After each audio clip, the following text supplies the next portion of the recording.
Welcome back, y'all. You've got the herd coming up on the other side of Undisputed. Good morning, Colin. What's on the itinerary today? Mike McCarthy talks and says something dumb.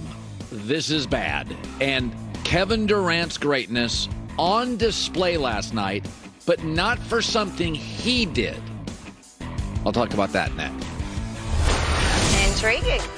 Okay, so the Clippers 0-3 since signing Russell Westbrook, but they are 4-point road favorites tonight versus the Warriors, who are without Steph. That's according to Fox Bet Sportsbook. Shannon, will they get their first win with Westbrook? Man, it's about time for Kawhi to take a break, ain't it? He been playing too many games. You know he can't play all these games, 5, 6, 7 games in a row. Looking like the best two-way player in basketball. No, he don't look like that. He don't look like that. You know what, Skip?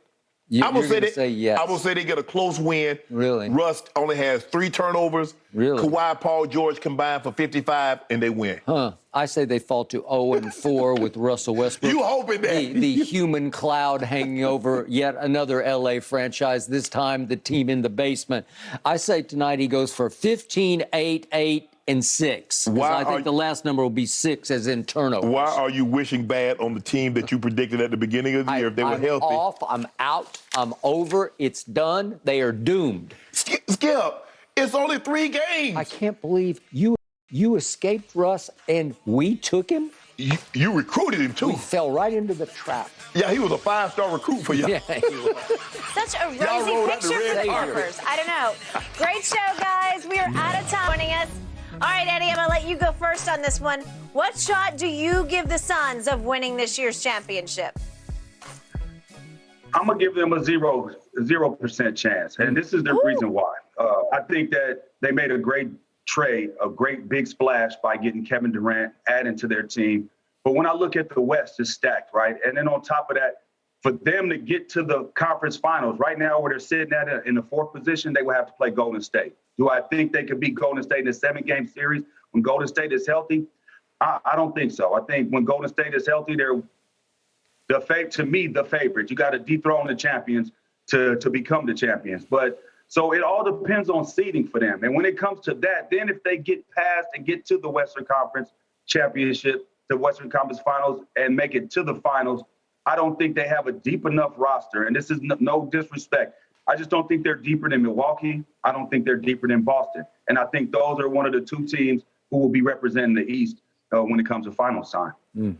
I agree with you what you said, Eddie. I don't believe they're the prohibitive favorites. This is not the Steph and KD, Klay Thompson, Draymond, Golden State Warriors skip from 17 through 19. That's not them. This is not the early 2000 Shaq and Kobe Lakers when you know they were coming out. This is not them. And I agree with Eddie. You look at their top 3 players, because I don't believe Chris Paul is a top player. He's really a role player now. That's what he's turned himself into. Now, I got to count on DeAndre Ayton to play with the energy that he played with last night against Charlotte. That's what I'm hoping, that he plays with that energy that he played against Charlotte. I know what I'm going to get from KD. I know what I'm going to get from Book. But when I look at Cameron Payne and Torrey Craig and Josh Okogie and these guys that's going to play, Jake Londale and those guys, really? Is that what I'm counting on? Because like Eddie said, in the Eastern Conference, they're deeper. I believe the Golden State Warriors, they're deeper if Steph comes back healthy. I believe the Denver Nuggets, they're deeper. I just believe teams, their top 3 players might be good. The top 2 players, I believe they have the 2 best top 2 players on the Sun. The question is, Skip, when you play, and granted, you're going to shorten your bench. You're going to probably go, Eddie, about 8 deep come playoff time, especially as you go to the second round, the divisional round, and then you get to the Western Conference Finals. I just don't believe, I agree with you. I don't know if they're healthy enough. And the question is, what about the Pelicans? If the Pelicans can get Zion back, can they make a move? But I just don't see them as the prohibitive favorites. And I agree. I've said this before. I believe the representative out of the Eastern Conference will be the champion this year. Either it's going to be the Celtics or the Bucks. But I believe they've been the 2 best teams all year long, and I believe they'll finish it off. One of those 2 teams will win the championship. Okay, my turn. Eddie House, first of all, let me welcome you back on this show, because it's been a while since we've seen you on this show, and we appreciate you being back. Thank you. Thank you. You live in the Phoenix area. I think you're in Scottsdale, but you attend a good number of Suns games. You were the first one who alerted me to the fact that young Devin Booker has got that dog in him, because you were sitting in the front row and you could hear it and see it, right, on Devin Booker? Yep. Okay. There's only one Kevin Durant. I have been his biggest fan.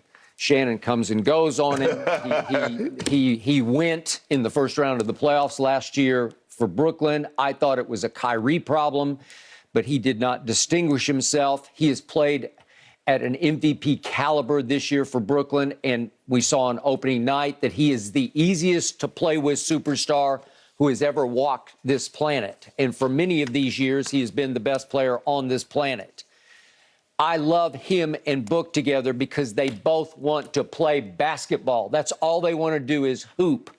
Again, Kevin paid the highest compliment to Book as he stood on the court and did the local Phoenix interview last night. He said he's a pure basketball player. And that's that in Kevin's world and in his point of view, you can't get better than being a pure hooper. So I love the fit of that. And I like this team, and I think it's deeper than you're giving it credit for. But my biggest X factor that the day the trade broke, we were in Phoenix for the Super Bowl, and I said my only fear here is Chris Paul. Is he a little over the hill? He had 11 assists last night, but he doesn't move the way he used to move, and he definitely doesn't shoot it the way he used to shoot it because he went 1 for 8 last night, and fortunately, it was Charlotte, and it did not matter. It will matter at some point. 0 for 4 from 3. Okay, so back to you, Eddie House.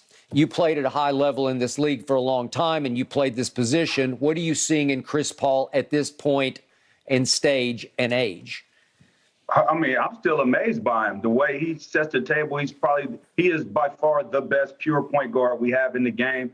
Anybody that plays, you think it's easy to play with Kevin Durant, it's way easier to play with Chris Paul because he's looking to get you off. He's looking to get shots for guys. And I think the best thing for them this year is that he doesn't have to carry the load. He could be the fourth option, fourth option, maybe even the fifth option sometimes. His job is to set the table for Kevin Durant, set the table for Book, and set the table for DeAndre Ayton. Now, with those two players that I just said, probably one of the most dynamic scoring backcourts that is in the league right now with Booker and Kevin Durant. There's going to be a lot of space out there. And the way Chris Paul can manipulate the pick and roll, you're going to see a lot of lobs. You're going to see a lot of open shots. To me, it's the other side of the court for me.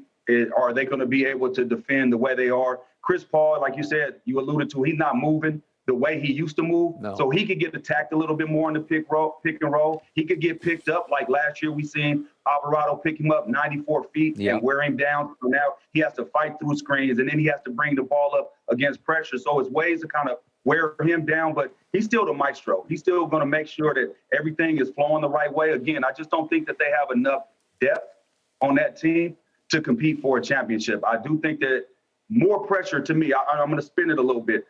I got asked a question yesterday, who has more pressure on him? Does Kevin Durant have any pressure on him? And I don't believe so. His legacy is set. It's set in stone. He is who he is. I think who has the most pressure is going to be James Jones and Monty Williams because that was mortgage the future for right now. And if they don't win right now, we all know when new ownership comes, if they inherit somebody and it doesn't work, they want their guys in.